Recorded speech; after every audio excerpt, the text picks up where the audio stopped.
Well, in her new book, Just Act, author Angie Peters shares insights and a step-by-step action plan to empower people and communities to make a significant impact on poverty. And she's here today in studio to discuss this with us. So Angie, thank you so much for being here today. Thank you. It's a privilege to be with you. Yeah, and thank you for writing this incredible book, Just Ask. And so what inspired you to write this book, and what do you believe its message, why it's so important and urgent for us to understand it today?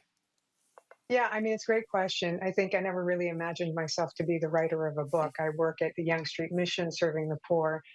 And I think really what happened is during the pandemic, so many people came to me and they said, what is going on? They didn't realize how bad the situation of poverty was in our city. And the pandemic shone a light on that. And so they wanted to know what they could do that would make a difference. And what was really clear to me is that there's not a lot of great resources out there. Our sector tends to do one of two things. We tell people sad stories, so then they're sad, but they still don't know what they can do that would help. And then we tell them a bunch of overwhelming statistics, so now they're sad and overwhelmed, and they still have no idea what to do to help. And as I looked around for a practical resource that actually would help someone know, like someone who cares and wants to do something, know how to figure out what they could do that would really have a material impact on people's lives, there wasn't a lot out there. And so I wrote Just Act to try to be that kind of resources, to put it in people's hands so that they could just be mobilized and go, because I think that community is God's chosen solution to poverty, and we all have something meaningful that we can do. Yeah, I agree with you 100%. And I think it is really important because right now it does look hopeless, really, and for a lot of Canadians. It's looking really desperate. Poverty is becoming an increasing problem for so many. And so some might say, well, this is really ambitious. Maybe even some would say it's unrealistic. So how do you respond to those who say, yeah, it's a nice idea, but I don't think it's possible? I think we tend to feel that way because we look at this great big picture and the stats and we're overwhelmed and we think, okay, it's impossible. But really, poverty is not a systems issue. It's not a numbers conversation. It's a human issue. It's a human condition. And and people can heal, and people do want to move out of poverty. And if we help them, and especially with the power of God working through us, it will happen. And I believe that for a very specific reason, because of a woman named Barbara. And Barbara was the oldest of 11 children, and she grew up in a home where her father was an alcoholic and he abused the boys and the girls in different ways.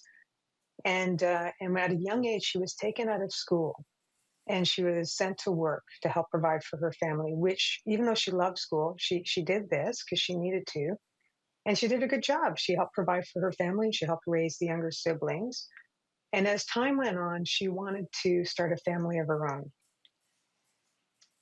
And so she went about that in a way that reflected her trauma and her woundedness. And she ended up with 3 children from 3 different men. So not ideal for her or anybody else, but she loved these kids.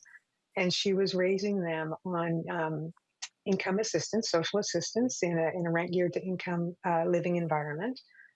And doing so out of her brokenness. So she actually suffered with depression and agoraphobia, which meant that she never left the house. So when you hear that, that's the story that overwhelms us. That's where we go, oh, like this is never going to change because Barbara could never heal.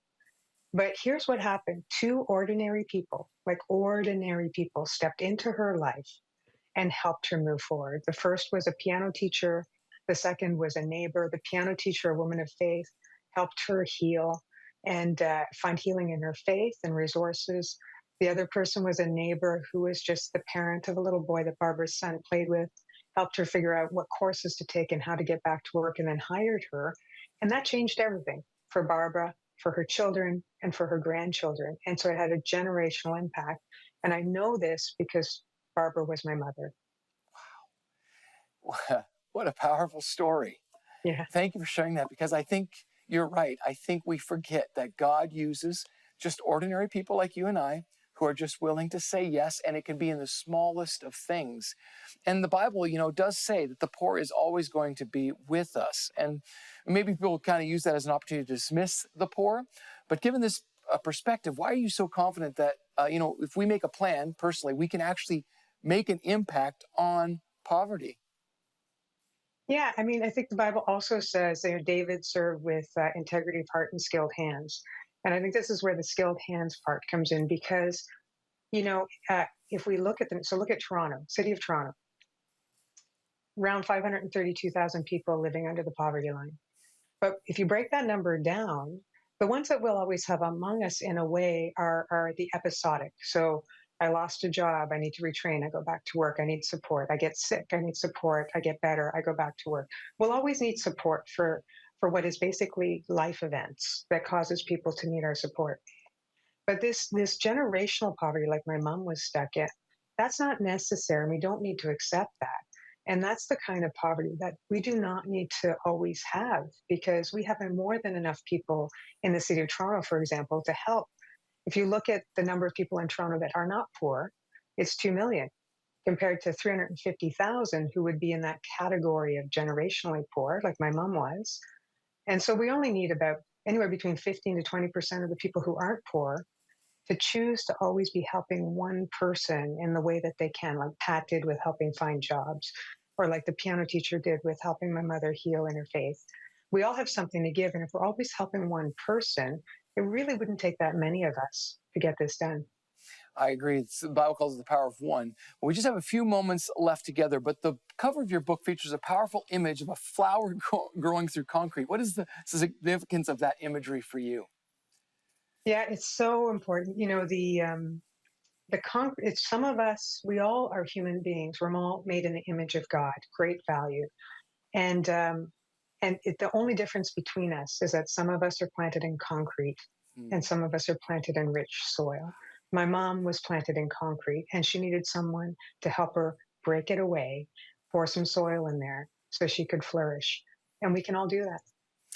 Well, thank you so much for writing this book. And if you're watching this and you'd like to get this book, you can visit us at 700club.ca. Thank you, Angie, for joining us today. What a powerful story. I appreciate you deeply. Thank you so much. Thanks for letting me share it.